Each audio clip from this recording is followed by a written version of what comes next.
ज़िंदगी में रफ्तार चाहिए तो आपको सिप के बदले स्टेप अप करना पड़ेगा। Step up means smart SIP करना पड़ेगा। 1000 रुपीज़ हर साल आप बढ़ा रहे हैं, 10% रकम अगर आप बढ़ा रहे हैं तो अगर आप 20 साल में देखेंगे ना, वो रकम बढ़ के 1.5 करोड़ से 2 करोड़ 70 लाख रुपए हो चुका है। 5 से ज़्यादा फंड में इन्वेस्ट करने की ज़रूरत नहीं है आपको। जैसे लार्ज कैप हो गया, मिड कैप हो गया, स्मॉल कैप हो गया, फ्लेक्सी कैप हो गया, 4-5 फंड में ही आप कीजिए। आपको पोर्टफोलियो बढ़ाने की ज़रूरत नहीं है। सिप करने वाला हर इन्वेस्टर करोड़पति बन सकता है, ये गारंटी है। बस उनको एक चीज़ करना है कि मार्केट में इन्वेस्टेड रहना है। सिप को स्टार्ट रखना, 15-20 साल तक कीजिए, आप करोड़पति बन सकते हैं। आज आप पैसा बचाओगे तो पैसा आपको कल बचाएगा, है ना। तो आज टाइम है, टाइम रहते आप सेव कर लीजिए ताकि पैसा आपको कल बचा सके। हेलो नमस्कार, बहुत स्वागत है आपका हमारे इस खास पॉडकास्ट जिसका नाम है स्मार्ट एसआईपी। मैं हूं आपके साथ संध्या बिष्ट। दोस्तों, इस पॉडकास्ट के जरिए हमारी हमेशा कोशिश होती है कि जब भी हम पॉडकास्ट शुरू करें तो इसमें आपकी जो फाइनेंशियल जर्नी होती है उसको बेस्ट बनाया जा सके, बेहतर बनाया जा सके। हालांकि इसमें हम म्यूचुअल फंड, इन्वेस्टमेंट, सिप को लेकर तमाम तरह की बातें करते हैं और नई नई जानकारी जो है वो आप तक साझा भी करते हैं। आज का जो हमारा टॉपिक है वो बहुत ज़्यादा इंटरेस्टिंग होने वाला है, या यूं कहा जाए कि जैसा कि हमारा पॉडकास्ट का नाम ही है स्मार्ट एसआईपी, इससे ही रिलेवेंट होने वाला है क्योंकि उसका नाम है स्टेप अप एसआईपी। आप ये सोच रहे होंगे ये क्या होता है, क्या ये एसआईपी ही है? अगर नहीं तो ये फिर अलग कैसा है, इसमें किस तरीके से निवेश किया जा सकता है, और अगर आप निवेश कर रहे हैं तो इसमें कौन सा वो रूल होता है जो आपको समझना चाहिए। जो लोग एसआईपी करते हैं मुझे लगता है अमूमन वो लोग जानते भी होंगे कि आखिर स्टेप अप एसआईपी क्या है, और जो लोग नहीं भी कर रहे हैं तो उनके लिए भी ये पॉडकास्ट बहुत काम का होने वाला है। तो इसलिए आप इस पॉडकास्ट में हमारे साथ एंड तक ज़रूर बने रहें। और अगर आपको लगता है कि कोई सवाल आपका है तो कमेंट सेक्शन में जाके आप अपना सवाल पूछ सकते हैं।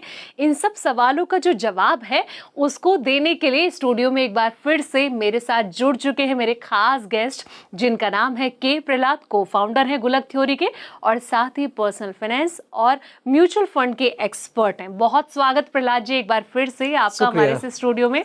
जैसा कि आज का टॉपिक जो है स्मार्ट एसआईपी की तो बात हम अक्सर करते हैं, लेकिन उसका एक अलग पहलू जिसका नाम है स्टेप अप एसआईपी। आखिर ये क्या है सर, ये कैसे अलग है एसआईपी से? बहुत ही डिफरेंट है, सीधा सा फंडा है। जैसे आपकी सैलरी हर साल बढ़ती है ना, उसी तरीके से अपने सिप को आप हर साल बढ़ाइए। इस साल अगर आपने 10,000 रुपये का किया है तो अगले साल आप उसको 11,000 रुपये का कीजिए। ऐसे बढ़ाते जाइए। इसी को हम स्मार्ट सिप या स्टेप अप कहते हैं। इससे क्या होगा, आपका जो रकम है कम अवधि में ज़्यादा रकम बन जाएगा। तो ज़रूर करना चाहिए। लेकिन सर ये किस तरीके से इसे समझा जा सकता है? जैसे कि आप कह रहे हैं कि हर साल आप थोड़ा थोड़ा अमाउंट लेके इसमें डाल सकते हैं, लेकिन बहुत सारे लोगों को ये जानना बहुत ज़रूरी हो जाएगा कि आखिर कितना अमाउंट उनको चूज़ करना चाहिए, क्या सोच है, क्योंकि देखिए उन्हें घर की जो फाइनेंशियल चीज़ें हैं वो भी उन्हें देखनी है। तो ऐसे में क्या चीज़ उनको ध्यान में रखें? अगर ज़िंदगी में रफ्तार चाहिए ना तो सिप से काम नहीं चलेगा, क्योंकि इन्फ्लेशन इतना है कि वो आपको ख़त्म कर देगा आपके पैसे को। अगर ज़िंदगी में रफ्तार चाहिए तो आपको सिप के बदले स्टेप अप करना पड़ेगा। Step up means smart SIP करना पड़ेगा। हम एक छोटा सा एग्जांपल लेते हैं। आज आपने 10,000 रुपये का सिप करना स्टार्ट किया, 20 साल तक आप करते हैं सिप, और 15% का अगर रिटर्न आता है तो आपका जो कॉर्पस है वो 20 साल में तकरीबन 1.5 करोड़ रुपये बन जाएगा, 1 करोड़ 70 लाख रुपये बन जाएगा। लेकिन अगर वहाँ पर आपने स्टेप अप किया, यानी 1000 रुपीज़ हर साल आप बढ़ा रहे हैं, 10% रकम अगर आप बढ़ा रहे हैं तो अगर आप 20 साल में देखेंगे ना, वो रकम बढ़ के 1.5 करोड़ से 2 करोड़ 70 लाख रुपए हो चुका है। तो इसीलिए अगर ज़िंदगी में रफ्तार चाहिए ना तो आपको स्टेप अप करना पड़ेगा, स्मार्ट सिप करना पड़ेगा, क्योंकि इन्फ्लेशन हर साल बढ़ रहा है। आप ये मान के चल रहे हैं कि आज से 20 साल के बाद आपका जो पैसा है 1 करोड़ 1.5 करोड़ आपके लिए काफ़ी है, लेकिन नहीं, 6% का इन्फ्लेशन है। आज से 20 साल के बाद जो आज 1 करोड़ रुपए की वैल्यू है, 20 साल के बाद वो तकरीबन 30 से 35 लाख रुपए होने वाला है। बिल्कुल। तो सिर्फ सिप से काम नहीं चलेगा, आपको स्मार्ट सिप करना पड़ेगा, स्टेप अप करना पड़ेगा। सर जैसे इन्फ्लेशन की आप बात कर रहे हैं कि आने वाले वक्त में ये इन्फ्लेशन को बीट कर सकता है, क्या आप मानते हैं कि अगर स्टेप अप एसआईपी लोग करना शुरू कर दें तो आने वाले वक्त में कहीं ना कहीं इन्फ्लेशन को ये बीट करता हुआ नजर आ सकता है? बिल्कुल सही। आज के रेट में जो इन्फ्लेशन है वो रॉकेट हो चुका है। आप देखते हैं महंगाई कितना बढ़ चुका है। सिप में आपके पास में 12-13% का रिटर्न आएगा, 6-7% इन्फ्लेशन में चला जाएगा, तो आपके पास में जो वैल्यू है वो उतना नहीं बचेगा। इन्फ्लेशन को बीट करने के लिए आपको स्टेप अप करना पड़ेगा। और सीधा सा फंडा है, हर साल आपकी इनकम तो बढ़ती है ना, आपकी हर साल इनकम बढ़ रही है, तो आप स्टेप अप भी कीजिए। हर साल अपने इनकम के साथ साथ अपने इन्वेस्टमेंट को भी बढ़ाइए ताकि आपका कॉर्पस ज़्यादा बन सके। तो सर कॉर्पस बढ़ाने के लिए स्टेप अप करना क्या ज़रूरी है कि मतलब एसआईपी से काम नहीं चलेगा? नहीं चलेगा एसआईपी से काम। एसआईपी से आप कॉर्पस तो बना सकते हैं लेकिन इन्फ्लेशन को बीट नहीं कर सकते। इन्फ्लेशन को बीट करने के लिए आपको स्टेप अप करना पड़ेगा। लेकिन सर मान लीजिए किसी की सैलरी जो है वो थोड़ी कम है, लाइक मान लीजिए किसी की 30,000 सैलरी है और 10%, हालांकि 10 मतलब मैं ये कहूँगी कि 10% ना सही, चलो 7% उनका इंक्रीमेंट हुआ है। तो फिर ऐसे में देखिए बहुत इंसान के खर्चे भी घर के होते हैं, तो उसको अपने खर्चे भी देखने, फिर इस तरीके से वो कितने % लगा सकता है कि अगर वो सोचे कि ठीक है मैं एक स्टेप लूँ कि ठीक है मुझे ऐड करना है, तो कितना सोच सकता है? सी अमूमन ऐसा माना गया है कि जो भी आपकी सैलरी है उसका तकरीबन 20% तो आपको सिप करना चाहिए।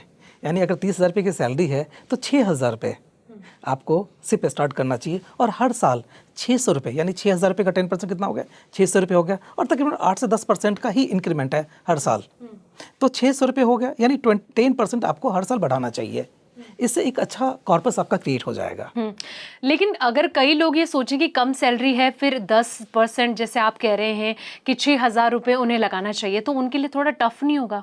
टफ नहीं होगा, क्योंकि देखिए लगातार हर महीने उनके अकाउंट से वो चीज़ जाएगी, वो रकम जाएगी। सी इसमें एक और भी ऑप्शंस है कि अगर आपको लगता है कि बीच में थोड़ी सी दिक्कतें आ रही है इन्वेस्टमेंट को चालू रखने में, तो आप कुछ महीनों के लिए पॉज भी कर सकते हैं। आज आपने स्टार्ट कर दिया, राइट, नेक्स्ट ईयर आपने स्टेप अप कर दिया, बट आपको लगता है कि वो अफोर्डेबिलिटी नहीं हो पा रही है, कहीं ना कहीं दिक्कतें आ रही है, तो आप उसको स्टॉप भी कर सकते हैं। बट कोशिश कीजिए कि उसको आप कंटिन्यू रखें ताकि कम अवधि में ज़्यादा पैसा आपका क्रिएट हो पाए। वो आपके हाथ में, आप जब भी चाहे तो उसको आप स्टॉप कर सकते हैं, रोक सकते हैं, लेकिन मेरा मानना है कि अगर चला सकते हैं तो ज़रूर चलाइए, क्योंकि पैसे की ज़रूरत आज भी है और फ्यूचर में भी होने वाली है। बिल्कुल। प्रहलाद जी, मेरा अगला सवाल ये कि जिस तरीके से अगर कोई व्यक्ति सोच रहा है कि उसे स्टेप अप लेना चाहिए, तो उसमें क्योंकि मार्केट की कंडीशन देखिए हम देखते हैं फ्लक्चुएशन बहुत ज़्यादा होती है, उस टर्म कंडीशन में निवेशक को क्या क्या चीज़ों पर ध्यान देना चाहिए? निवेशक को ना हर वक्त तैयार होना चाहिए। एक रूल है 7531, 7531, वो क्या कहता है कि आपको कम से कम 7 साल के लिए इन्वेस्टेड रहना चाहिए मार्केट में। अगर आप 7 साल तक इन्वेस्टेड है ना, तो लास्ट आप 56 ईयर्स का देख लीजिए, कभी भी मार्केट में नेगेटिव रिटर्न नहीं दिया है, राइट। तो ऑलवेज आपको 7 साल के लिए इन्वेस्टेड रहना चाहिए। दूसरा रूल नंबर 5 क्या कहता है कि आपको 5 से ज़्यादा फंड में इन्वेस्ट करने की ज़रूरत नहीं है। आपको जैसे लार्ज कैप हो गया, मिड कैप हो गया, स्मॉल कैप हो गया, फ्लेक्सी कैप हो गया, 4-5 फंड में ही आप कीजिए, आपको पोर्टफोलियो बढ़ाने की ज़रूरत नहीं है, राइट। तीसरा क्या है? तीसरा है 3 फेजेज़ हैं मार्केट के। पहला क्या है? डिसअपॉइंटमेंट फेज़, जिसमें क्या होगा? डिसअपॉइंटमेंट फेज़ में आप देखिएगा ना कि तकरीबन 7 से 10% रिटर्न आएगा, राइट। वो बहुत ज़्यादा मार्केट नहीं चलेगा, बहुत ही साइडवेज रहेगा। सेकेंड है पैनिक फेज़, उससे पहले इरिटेशन फेज़ आता है। इरिटेशन फेज़ के अंदर ना 0 to 7% के बीच में रिटर्न आता है आपका। And last one is panic phase, जहाँ पे हो सकता है नेगेटिव भी रिटर्न आए। लेकिन उसमें क्या फ़ायदा होता है? अगर नेगेटिव रिटर्न आएगा यानी मार्केट टूटेगा, तो उसमें क्या होगा कि आप जब भी आप नया परचेज़ कर रहे हैं, सिर्फ का पैसा जा रहा है, तो उसमें क्या होगा? आपका जो यूनिट्स है, नंबर ऑफ़ यूनिट्स ज़्यादा मिलेगा। तो हमेशा ये 3 फेज़ के लिए आपको तैयार रहना चाहिए। First is disappointment phase, second is panic phase, and third is irritation phase. Yes, and last one is जिसकी हम बात कर रहे हैं, स्टेप अप, यानी आप हर साल अपने इन्वेस्टमेंट को 10% से बढ़ाइए, जो रूल नंबर 1 है। मतलब इसको इस तरीके से समझा जा सकता है कि जैसे कदम चलते हैं वो स्टेप अगर आप हर साल लेते रहें तो आपको उससे अच्छा आपका फंड तैयार हो सकता है इन फ्यूचर। लेकिन बहुत तरह के सवाल मुझे लगता है कई लोगों के जहन में इस वक्त चल भी रहे होंगे कि अगर कोई न्यू इन्वेस्टर है सर, तो उसको कितने टाइम के बाद फिर स्टेप अप करना चाहिए? मैं तो कहता हूँ कि जब आप फॉर्म फिल कर रहे हैं, इन्वेस्टमेंट की जर्नी स्टार्ट कर रहे हैं, तो पहले दिन ही आपको वो जो टिक है वो उसको कर देना चाहिए, इनरोल कर देना चाहिए कि आप स्टेप अप के लिए रेडी हैं और हर साल आपका 10% के हिसाब से पैसा इन्वेस्ट हो रहा है, तो पहले दिन ही कर देना चाहिए। पहले दिन ही। यस, पहले दिन कर देना चाहिए। लेकिन सर मैं आपसे एक मेरा ये सवाल कि मान लीजिए कोई एसआईपी में इन्वेस्ट कर रहा है, हर महीने के 5,000 रुपये उसके अकाउंट से कटते हैं, अगर वो स्टेप अप नहीं कर रहा है तो ऐसा ना हो कि इन फ्यूचर मान लीजिए कि ठीक है कुछ परसेंट सैलरी उसकी बढ़ी है और वो ये सोचे कि कुछ परसेंट पैसा लगाया जाए, लेकिन बहुत सारी टर्म्स कंडीशन ऐसी भी आती है कि कब उनको कौन सी चीज़ें सिचुएशन फेस करनी पड़ जाए, घर के खर्चे हो गए, तमाम तरह के वगैरह वगैरह खर्चे इंसान की लाइफ में रोज़मर्रा की जीवन में आते हैं, ऐसा ना हो कि फिर उनको लेने के देने पड़ जाएं कि इन फ्यूचर उनको प्रॉब्लम फेस करनी पड़े। सी म्यूचुअल फंड और सिप का यही ब्यूटी है कि आप कभी भी अपने इन्वेस्टमेंट जर्नी को पॉज कर सकते हैं, रोक सकते हैं और डिसकंटिन्यू कर सकते हैं, राइट। जो भी आपने इन्वेस्ट किया है, जो मार्केट वैल्यू है वो आपको मिल जाएगा। दूसरे प्रोडक्ट में अगर आप लाइफ इंश्योरेंस प्रोडक्ट की बात करते हैं, अगर बीच में आप उसको स्टॉप करते हो आपको नुकसान होता है, but SIP and step up में कोई नुकसान नहीं है। जहाँ पे आपने उसको पॉज कर दिया, जो पहले की फंड वैल्यू है वहाँ पे वो रुक जाता है, राइट, और मार्केट के हिसाब से चलता रहता है, तो कोई प्रॉब्लम नहीं है। अगर आपको लगता है कि आज आपने स्टार्ट कर दिया, 2 साल 3 साल 4 साल के बाद ऐसा फेज आएगा, हो सकता है कि इनकम थोड़ी कम हो गई है, तो आप वहाँ पे पॉज कर दीजिए स्टेप अप को, कोई प्रॉब्लम नहीं है, उससे कोई नुकसान नहीं है। जो पैसा आपने इन्वेस्ट किया है वो उसका तो यूनिट आपके पास में आ ही चुका है ना। तो ये फायदा मतलब इन्वेस्टर को मिल सकता यस, है अगर वो यही ब्यूटी है म्यूचुअल फंड्स एंड सिप की। सिप के। Yes. ठीक है, मेरा अगला सवाल सर ये है कि जिस तरीके से स्टेप अप की हम बात भी कर रहे हैं, तो क्या इसे स्मार्ट फॉर्म समझा जा सकता है एसआईपी का? क्योंकि देखिए मार्केट में भी बहुत तरह से स्टेप अप को लेकर बातचीत होती रहती है कि आखिर ये नया फॉर्म क्या आ चुका है। ये स्मार्ट फॉर्म ही है, सिप का स्मार्ट वर्जन ही स्टेप अप सिप है। अगर आप नॉर्मल सिप करते हैं तो आप वैल्यू क्रिएट कर सकते हैं, लेकिन इन्फ्लेशन को बीट करना, इतनी महंगाई है, आपको करना पड़ेगा, नहीं तो वो कॉर्पस बन नहीं पाएगा। आज आपको लगता है कि 1 करोड़ रुपये बहुत बड़ी चीज़ है कि आपको 15 साल के बाद 20 साल के बाद 1 करोड़ रुपये मिल गया, लेकिन जब आप 15 साल के बाद जाएंगे ना तो उस 1 करोड़ की वैल्यू आज के हिसाब से 30-35 लाख रुपये है। तो शायद आप इन्फ्लेशन को बीट नहीं कर पाएंगे। अगर आपने स्टेप अप वहीं पे किया है तो जो आज आप सोच रहे थे कि मुझे 1 करोड़ रुपये चाहिए, तो आज से 20 साल के बाद भी उसकी वैल्यू 1 करोड़ रुपये ही होगी। क्यों होगी? क्योंकि उसका कॉर्पस 2 करोड़ 78 लाख रुपये हो चुका है। सर अक्सर ये होता है ना, कई लोगों के मन में ये होता है कि मान लीजिए उनके पास जब पैसे आते हैं तो वो ये सोचते हैं कि ठीक है मैं ज़्यादा से ज़्यादा इन्वेस्टमेंट कर लूँ, लेकिन फिर आगे चल के उनको थोड़ी प्रॉब्लम फेस करनी पड़ती है। तो आपके हिसाब से मैं ये जानना चाहूँगी कि क्या इसमें थोड़ी सी सूझबूझ ज़रूरी होती है कि जैसे कि बड़ा परसेंट ना लगा के थोड़ा इतना लगाओ कि आपको आने वाले टाइम में जो आपके पैसे हर महीने अकाउंट से कटेंगे उनमें प्रॉब्लम फेस ना करनी पड़े? जैसा मैंने बताया आपको ना कि जितना भी पैसा आप डाल दीजिए म्यूचुअल फंड्स में, कभी कोई प्रॉब्लम नहीं है। क्यों प्रॉब्लम नहीं है? क्योंकि फ्यूचर में आप दें या ना दें उसका कोई इम्पैक्ट आपके प्रेजेंट इन्वेस्टमेंट पे नहीं पड़ता, राइट। इसमें यह कि आप एक पैसा आपने इन्वेस्ट कर दिया, वो फंड क्रिएट हो रहा है, वो फंड अपने हिसाब से जो पोर्टफोलियो उसकी वैल्यू बढ़ रही है ना। फ्यूचर में आप देंगे तो उसमें वो पैसा जाएगा, अगर आप नहीं देंगे तो ये तो फंड आपका है ही ना, ये तो फंड आपका परफॉर्म कर ही रहा है। तो सर मैं जिस तरीके से डाइवर्सिफिकेशन की भी हम बात करते हैं और कहीं ना कहीं कंपाउंडिंग का इसमें जो जादू की भी बात करते हैं, तो ये इसको किस तरीके से दर्शाता है सर? सी 2 चीज़ अभी हमने बात की कि डाइवर्सिफिकेशन क्या होता है। आप 5 फंड से ज़्यादा फंड मत चूज़ कीजिए अपने पोर्टफोलियो के लिए। अगर आप ज़्यादा चूज़ करेंगे तो आपको ट्रैक करना डिफ़िकल्ट हो जाएगा। इसीलिए कोशिश कीजिए कि 5 फंड ही आपके पोर्टफोलियो में हो, जहाँ पे लार्ज कैप भी हो, मिड कैप भी हो, फ्लैक्सी कैप भी हो और मल्टी कैप भी हो, राइट। तो ये 5 फंड से ज़्यादा मत चूज़ कीजिए। सेकेंड, आप कंपाउंडिंग की बात कर रहे हैं, जितना लंबा वक्त आप मार्केट में दीजिएगा, जितना लंबे वक्त तक आप इन्वेस्टेड रहिएगा, उतना पैसा क्रिएट करेगा। आप देखिए कि 15 साल में अगर आपका पैसा आज आपने स्टार्ट किया 10,000 रुपये इन्वेस्ट करना, है ना, 20 साल तक आपने इन्वेस्ट किया, 15% का रिटर्न आता है तो बन जाता है 1.5 करोड़ रुपये। अगर आप 15 साल लग गए 1.5 करोड़ बनने में, लेकिन अगर आप इसको 20 साल के बदले 25 साल करते हैं तो ये जो 1.5 करोड़ रुपये है ना, ये 4 करोड़ रुपये बन जाता है। तो यही खूबसूरती है कंपाउंडिंग की। इट मीन्स हर दूसरे साल आपका पैसा डबल हो रहा है। तो जितने लंबे अवधि तक आप इन्वेस्टेड रहते हैं उतना पैसा आपका ग्रो करता है। मतलब इसमें लॉन्ग टर्म के लिए इन्वेस्ट करना ज़रूरी है, बहुत ज़रूरी है। इसका ध्यान पैसा तभी क्रिएट होगा, तभी बड़ा फंड हम इन फ्यूचर के लिए तैयार कर सकते हैं। मतलब लाइक ये कह सकते हैं कि करोड़पति बनना तभी सच हो सकता है हमारा।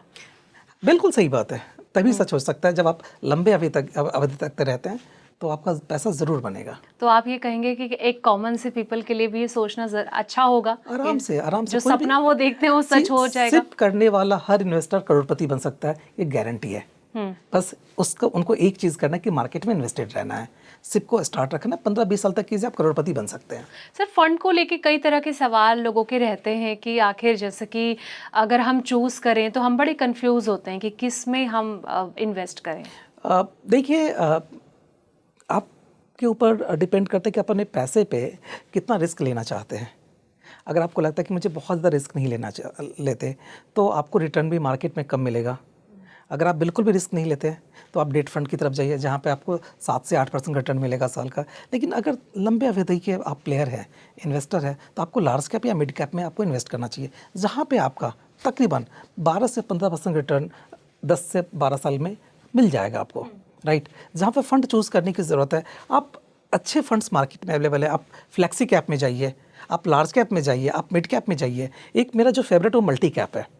मल्टी कैप में क्या होता है कि जो मल्टी कैप के जो फंड मैनेजर है, आपके फ़ंड को बहुत ही सिस्टमेटिक परफॉर्म करवाते हैं। वो क्यों करवाते हैं? क्योंकि जब भी आप मल्टी कैप फंड में इन्वेस्ट करते हैं ना, तो 25% जो है वो लार्ज कैप में चला जाता है, 25% वो मिड कैप में चला जाता है, 25% वो स्मॉल कैप में चला जाता है। यानी मार्केट के हर लेवल का बेनिफिट मिल गया।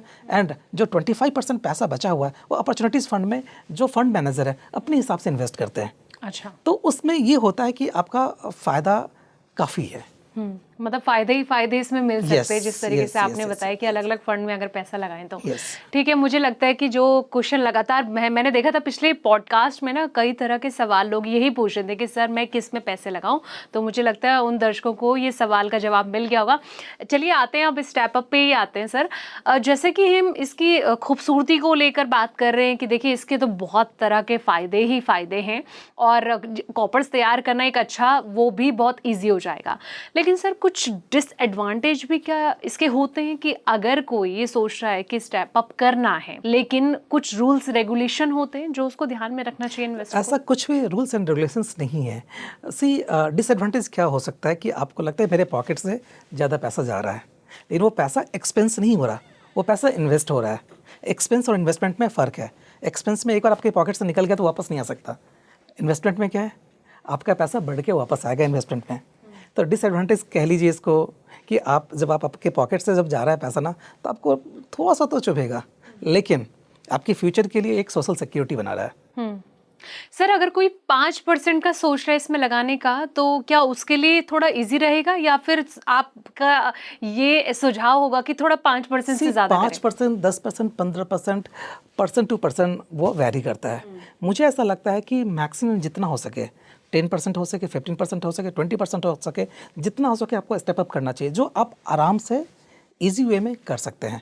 इसका कोई ऐसा रूल नहीं है, बट नॉर्मली ऐसा माना गया कि 8 से 10% आपकी सैलरी इंक्रीज होती है हर साल, है ना। तो इसीलिए कहते हैं कि आप 8 से 10% स्टेप अप कीजिए, ताकि आप, और इन्फ्लेशन भी यही है, इन्फ्लेशन कितना है 8% के आसपास है, यानी इन्फ्लेशन के बराबर तो आप अपने पैसे को बढ़ा के इन्वेस्ट कीजिए, तभी तो कॉर्पस बड़ा बन पाएगा और इन्फ्लेशन को बीट कर पाएगा। प्रहलाद जी, बढ़ती महंगाई, बढ़ते खर्चे, इन खर्चों के बीच में स्टेप अप करना कितना आसान है और कितना टफ है? सही, थोड़ा स्मार्ट बजट बनाइए। जो सालाना इंक्रीमेंट हो रहा है, बोनस मिल रहा है, जो आपके थोड़े फालतू के खर्चे हैं उसको कट कीजिए, और जो पैसा बचता है उसको आप स्मार्ट सिप में लगाइए, यानी स्टेप अप कीजिए। लेकिन एक कॉमन इंसान के लिए तो थोड़ा टफ हो जाएगा ना सर, कि अगर वो सोच रहा है, या ऐसा नहीं हो सकता कि अगर वो एसआईपी ही प्रॉपर कर रहा है तो इन फ्यूचर उससे ही उसका, मतलब कई लोग ये सोचते हैं कि ठीक है एसआईपी चल रही है ना तो कोई बात नहीं, स्टेप अप करने की क्या ज़रूरत है? ठीक, कर सकते हैं, बट मुझे ऐसा लगता है कि अगर आप स्टेप अप करने में कंफर्टेबल नहीं है, राइट, आप सोचते हैं कि यार अब पता नहीं अगले साल क्या होगा नहीं होगा, तो आप सिप कीजिए, और जब भी आपके पास में एक्स्ट्रा पैसा आता है या पैसा सेव होता है, उस पैसे को आप स्टेप अप में डाल दीजिए, यानी एक्स्ट्रा इन्वेस्ट कर दीजिए आप। जैसे मान लेते हैं कि मार्च में लोगों का बोनस आता है ना, तो मार्च में जो बोनस आएगा उस पैसे को आप डाल दीजिएगा। आप कमिटमेंट मत कीजिए कि आपको हर महीने एक्स्ट्रा पे करना है, बट जब भी आपके पास में इसमें पैसा आता है, या जिस महीने आपको लगता है कि एक एक्स अमाउंट का बजट था उसमें कुछ पैसे बच गए, उस पैसे को आप इन्वेस्ट कर दीजिए। तो यही आपका स्टेप अप इन्वेस्ट हो गया कि जब भी आपके पास पैसे बचते हैं या कहीं से आते हैं या वो बोनस के रूप में आते हैं, इंक्रीमेंट के रूप में आते हैं, उस पैसे को आप इन्वेस्ट कर दीजिए। सर, जिस तरीके से कुछ इन्वेस्टर होते हैं कि वो स्टेप अप कर रहे हैं, लेकिन कुछ बातें होती हैं जो उन्हें ध्यान में रखनी चाहिए कि ठीक है अगर आप ये चीज़ कर रहे हैं तो, लेकिन कुछ चीज़ें होती हैं जिनको फोकस में रखना चाहिए। फोकस में ऐसा कोई रखने की चीज़ नहीं होती, क्योंकि आपने ऑलरेडी अपने पोर्टफोलियो को क्रिएट कर रखा है, एक दिशा दे दी है कि हमें कितना पैसा कौन से फंड में डालना है, राइट। और वो जो दिशा है, जो आपका गोल है, उसको वो अकम्प्लिश करता है। बस उस पे आप उस जर्नी में चलते जाइए, ज़्यादा दिमाग लगाने की ज़रूरत नहीं है। दिमाग लगाने के लिए जो आपके फंड मैनेजर हैं वो बैठे हुए हैं। आपको सिर्फ हर महीने एक तय रकम इन्वेस्ट करना है। तय रकम इन्वेस्ट करना है। सर, आजकल जैसे कि इसका क्रेज़ भी बहुत तेज़ी से बढ़ रहा है, लोग काफ़ी ज़्यादा इसके बारे में जानने की जिज्ञासा रख रहे हैं, इसमें कहीं ना कहीं इन्वेस्ट करने की सोच रहे हैं। तो आप जिन लोगों ने अभी तक इसमें इन्वेस्ट नहीं किया, उनको लेकर क्या कहेंगे? वो बहुत गलत कर रहे हैं मुझे लगता है अपने फ्यूचर के साथ, क्योंकि फ्यूचर में आपको पैसा ही साथ देगा, राइट। एक सेइंग भी है कि आज आप पैसा बचाओगे तो पैसा आपको कल बचाएगा, है ना। तो आज टाइम है, टाइम रहते आप सेव कर लीजिए ताकि पैसा आपको कल बचा सके। मतलब यही चीज़ है कि अगर वो टाइम रहते ये चीज़ करना शुरू कर दें, मतलब अभी भी देर नहीं हुई है, अब टाइम रहते इन्वेस्टमेंट करना शुरू कर दें। बिल्कुल बिल्कुल बिल्कुल, इन्वेस्टमेंट का कोई टाइम नहीं होता, जब आपके पास पैसा है आप इन्वेस्ट कर दीजिए। एक लास्ट कमेंट में चाहूँगी, आप हमारे जितने भी व्यूअर्स हमें देख रहे हैं, क्योंकि देखिए उनका जो प्यार है वो हमेशा मैंने देखा है आपके हर पॉडकास्ट में नए नए कुछ सवाल के साथ रहता है, तो आप क्या कहेंगे उनको? बहुत कि आज बचाइए पैसा, कल के लिए बचाइए, क्योंकि अगर आज पैसे की ज़रूरत है तो कल भी पैसे की ज़रूरत पड़ेगी ही। आज आप अपने बजट को स्मार्ट बजट बनाइए, जो आपके अननेसेसरी एक्सपेंसेस है उसमें कट कीजिए, उस खर्चे को थोड़ा सा कम कीजिए और इन्वेस्टमेंट की जर्नी आप स्टार्ट कर दीजिए। बिल्कुल। तो बहुत बहुत शुक्रिया प्रहलाद जी, ये तमाम जानकारी हमारे दर्शकों तक पहुंचाने के लिए। तो दोस्तों, जिस तरीके से आपने सुना, प्रहलाद जी ने जो स्मार्ट तरीका बताया, एसआईपी में निवेश तो कर ही रहे हैं, ये तो बहुत अच्छी बात है, लेकिन अगर आप हर साल एक स्टेप ले रहे हैं, यानी कि स्टेप अप एसआईपी कर रहे हैं, तो ये आपके लिए एक जादुई मंत्र हो सकता है आपके भविष्य को सिक्योर्ड करने के लिए, एक अच्छा कॉर्पस तैयार करने के लिए। तो अगर आपका कोई भी सवाल है या कोई भी राय है, कमेंट सेक्शन में जाएं, अपनी राय, अपना सवाल जरूर लिखें। उम्मीद है प्रहलाद जी उस सवाल का जवाब दें। तो फिलहाल इस पॉडकास्ट में इतना ही, अगले पॉडकास्ट में फिर मिलते हैं एक नए टॉपिक के साथ। तब तक के लिए नमस्कार।